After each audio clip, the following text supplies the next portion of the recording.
네, 그 민간임대주택이나 특별법 관련해가지고 조금 헷갈리시는 분들이 있어가지고 말씀드리려고 하는데요.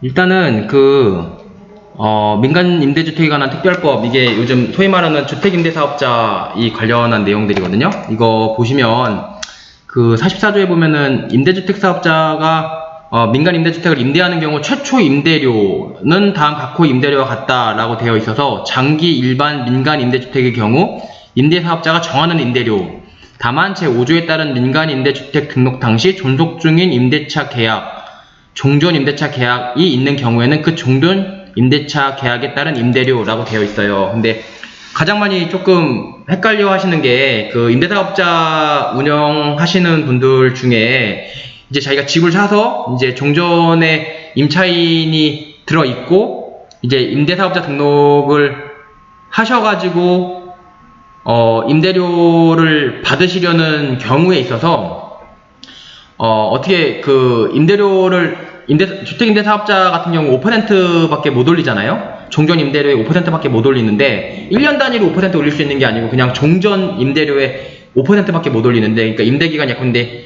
3년이다 그러면은 1년 동안 5% 그래서 15%가 아니고 올릴 때 딱 그 5%만, 다시 말해서 3년에 5%만 올릴 수 있어요. 근데 그렇게 좀 그 상한이 제한이 되니까 최초 임대료 같은 경우는 말하자면은 자기 마음대로 정할 수가 있거든요. 임대인 마음대로 비싸게 받을 수가 있어요. 그래서 최초 임대료가 뭔지에 대해서 상당히들 많이 관심을 가져주시죠. 왜냐면 최초 임대료가 되는 순간 그냥 시세대로 올려받을 수가 있잖아요. 그렇기 때문에 그러는 건데요. 이제 여기 보면 민간 임대주택에 관한 특별법이 그 주택임대사업자를 규율하는 법률인데, 44조 임대료라고 보면 여기서 나와 있어요. 보통 이제 조문을 보시고 이해를 하셔야지 다시 헷갈리지 않고 다시 찾아볼 수가 있어서 제가 조문 가지고 한번 말씀드리려고 하는데, 이 연역을 보면 여기 보면 연역이거든요. 연역을 누르면 그 개정된 사항들이 쭉 나와요. 여기 보시면은 보면은 지금 2009년 4월 23일 날 개정이 됐죠. 2020년 4월 23일 날 개정이 됐는데, 그 전에 2018년 12월 18일 날 개정된 거랑 비교를 해보시면 뭐가 다르냐면, 민간 임대주택의 최초 임대료는 임대사업자가 정한다라고 했잖아요. 그러니까는 5%밖에 못 올리는 거에 제한을 피해서 임대사업자가 소위 말해서 시세대로 마음껏 올릴 수 있다. 뭐는 최초 임대료는, 그러니까 최초 임대료가 뭔지가 되게 중요한데, 예컨대 아까 잠깐 예를 들었지만 세입자가 껴있는 집을 매수해가지고 임대사업자 등록을 했어요. 그러면 민간 임대주택임에는 틀림이 없죠. 이 상황에서 민간 임대주택의 최초 임대료는 임대사업자가 정한다고 하니까, 임대사업자는 제가 임대사업자 등록을 하는 순간 이 매수인이 임대사업자가 된 거고요. 최초 임대료는 임대사업자가 정한다. 그럼 뭐가 최초 임대료냐?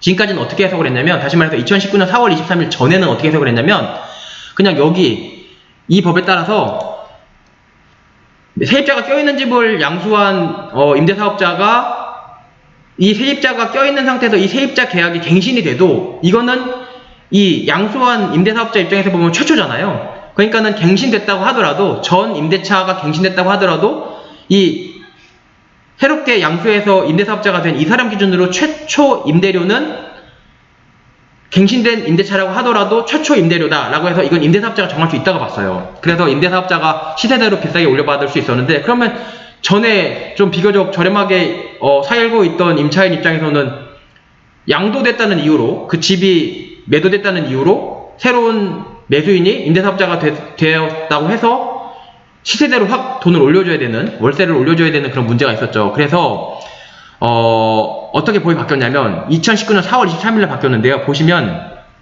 임대사업자가 민간 임대주택을 임대하는 경우 최초 임대료는 이하 다음 각호의 임대료가 같다라고 되어 있어서, 2호에 보면 장기 일반 민간 임대주택 및 단기 민간 임대주택, 이거는 2020년에 또 8월 18일 기준으로 삭제됐죠. 개정돼가지고 이제 이것만 남았는데요. 이거 보시면 여기 보시면 이제 2020년 8월 18일 개정에는 여기 보면 이 빨간 게 없어요. 그래서 삭제된 걸 알 수 있는데, 임대사업자가 정하는 임대료, 그러니까 임대사업자가 최초 임대료의 경우에는 마음껏 올릴 수 있다는 건데, 다만 5조에 따른 민간 임대주택 등록 당시 존속 중인 임대차 계약, 종전 임대차 계약에 있는 경우에는 그 종전 임대차 계약에 따른 임대료. 다시 말해서 전세 낀 집을 산 사람이 전세 낀 집, 이 전세 끼어있는 이 전세 임대료보다 5%는 더 못 올린다는 거예요. 이게 2019년 4월 23일 개정이 됐는데, 이 보시면 부칙에 가면은 이 개정된 조항이 언제부터 적용되는지가 시행일자가 나오거든요. 이것도 여러분들 알아두시면 좋은데, 부칙은 모든 법의 제일 마지막에 있어요. 보시면은요, 부칙 보시면은 2016년, 2017년 부칙, 2017년 부칙 쭉 나오죠. 계속 내려가 보시면 2018년, 2019년 4월 23일 부칙이 나오죠. 이 법은 공포 후 6개월이 경과한 날부터 시행한다라고 되어 있는데, 공포라는 게 이거예요.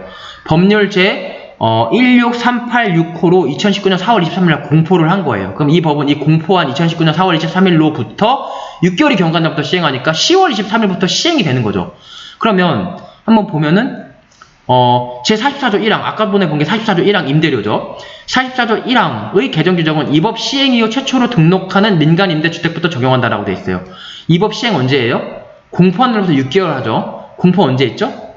4월 23일에 공포했죠? 그러면 2019년 6월 경과한 10월 23일부터 시행을 하고, 이 시행 후 최초로 등록할, 다시 말해서 2019년 10월 23일 이후에 등록하는 민간 임대주택부터는 전세를 낀 집을 매수한 경우에 이 매수인은 2019년 10월 23일 이후에 사업자 등록을 냈다면 이 껴있는 전세, 껴있는 임대차의 임대료를 기준으로 해서 5%밖에 못 올린다는 거예요. 그런 식으로 법이 개정이 됐다는 얘기니까, 이 부분은 제가 이렇게 법을 통해서 여러분들께 설명을 드렸으니까 아마 조금 더 이제 까먹지 않고 잘 보실 수 있을 것 같아요. 그리고 또 하나 지금 쟁점이 되고 있는 게 그거죠. 이 법 시행 관련해가지고, 다시 말해서 이거요. 법률제 16386호 관련해가지고, 이런 게 또 있어요. 그러니까 뭐냐면은,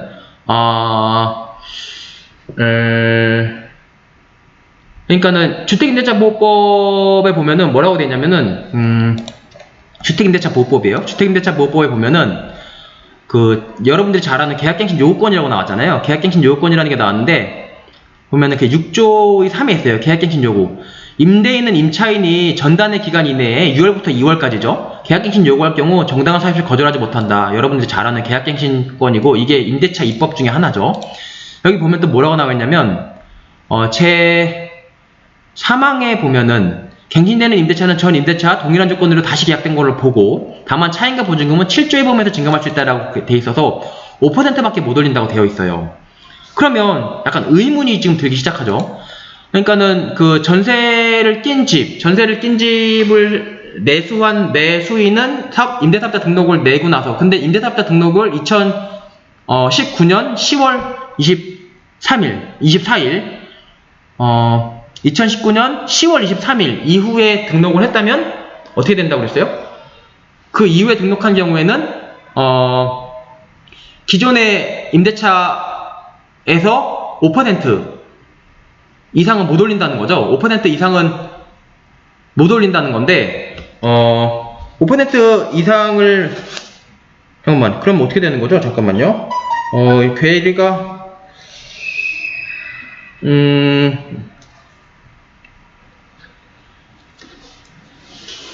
그러면, 못 올린다는 거잖아요. 그러면 바꿔 얘기하면은, 2019년, 여기서 나오는 2019년 10월 23일 이전에 임대사업자를 등록을 했어요. 예컨대 전세 낀 집 또는 월세 낀 집을 사서 2019년 10월 23일 이전에 임대사업자 등록을 한 사람은, 아까 잠깐 설명드렸듯이 이런 사람 같은 경우는 이 종전 임대차가 있다고 하더라도 이 임대사업자 입장에서는 이게 갱신이 되면, 종전 임대차가 갱신이 되면 이게 최초의 임대차잖아요. 그러니까는 최초 임대료예요. 이 최초 임대료를 마음껏 올릴 수 있다고 그랬어요. 근데 아까 보면 여기 주택임대차보호법에 보면은 5% 여기 보면은 5%밖에 못 올린다고 돼 있단 말이죠.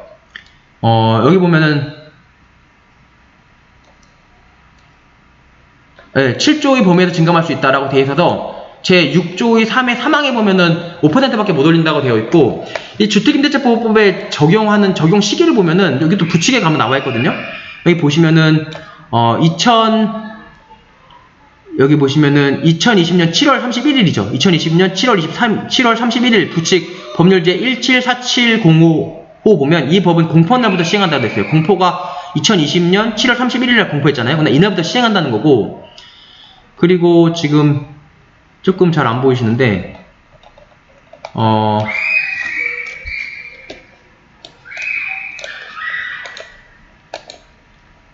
조금 잘 안 보이시는데 여기 보시면은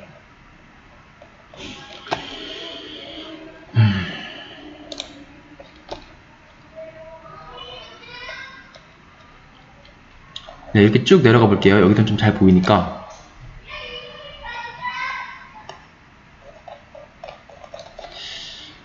네, 하여튼 여기 지금 잘 안 보이는데 공포 이것 때문에 안 보이네요. 이거 어떡하죠?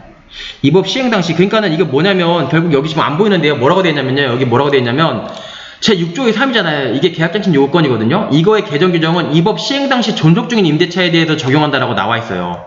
그러니까 이거는 이 법 시행 언제 하죠? 공포한 날로부터 바로 시행하죠. 공포 언제 했죠? 7월 31일 날 했죠. 그러니까 2020년 7월 31일부터 존속하는 임대차인 경우에도 이 법을 적용한다는 거예요. 그러면 다시 한번 정리해보면 예컨대 2020년 7월 31일 날 존속 중인 임대차가 있어요. 7월 31일 날 이미 존속 중인 임대차가 있으니까 이 사람 같은 경우는 계약갱신 요건 행사를 하면 5%밖에 임대인이 못 올리죠. 통제를 받는단 말이에요. 근데 마침 2020년 7월 31일 날 존속 중인 임대차의 임차인이기도 해서 계약갱신 요건 행사에서 5%밖에 못 올리는 그런 혜택을 받는 임차인이기도 하면서 아까 여기서 보여드렸듯이 2020년 10월 23일 이전에 사업자 등록을 임대인이 했어요. 그래서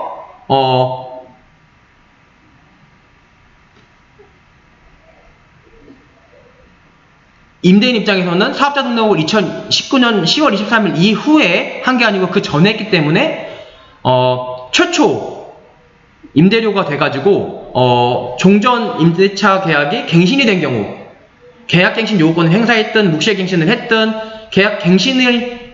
갱신이 된 경우는 자기 나름대로 최초를 올릴 수가 있어요. 그러면 임대차 보호법이랑 아까 보는 임대차 보호법이랑 여기 민간 임대주택에 관한 특별법, 다시 말해 주택임대사업자 주임사를 규율하는 법이랑 임대차를 규율하는 법이랑 상충되는 거 아니냐라는 좀 논의도 있었는데 사실 상충되는 게 전혀 아니에요. 상충된다고 말씀하시는 분은 법을 잘 해석을 정확히 못 하시는 분이세요. 죄송하지만 그런 거고, 어떻게 해석해야 되냐면 그냥 법대로 하나하나 해석하면 되는 건데요. 다시 말해서 전세를 끼고 샀는데 이 사람이 매수인이 임대차 등록을 주임사 등록을 했는데 2019년 10월 23일 전에 등록을 했어요. 그러면 어쨌든 종전 임대차가 갱신이 되면은 이 사람은 이빠이 올릴 수 있죠. 마음껏 올릴 수 있는데 올리려고 봤더니 주택임대차 이 보호법이 나와가지고 못 올리게 막는 거예요. 그 못 올리게 막는 법이 나왔고 하필 그 법이 이 임대차에도 적용이 돼요. 아까 본 그 부칙에 의해서. 그런 경우에는 그냥 임차인은 이 법 뭐가 우선 적용되냐 그 개념이 아니고 뭐가 우선되는 게 아니에요. 그냥 둘 다 적용되는 거예요. 둘 다 적용돼가지고 임대인은 올릴 수 있기도 하지만 임차인이 주택임대차 보호법에 의해서 보호되기 때문에 5%밖에 못 올리는 제한을 받게 되는 거죠. 따라서 아까 같이 조금 전에 말씀드린 사례 같은 경우 주임법과 그 임대주택에 관한 특례법이 다 적용되는 경우에는 임대인은 5%밖에 못 올리게 되겠습니다. 네. 그럼 이상으로 설명이 되셨는지 모르겠습니다. 네, 감사합니다.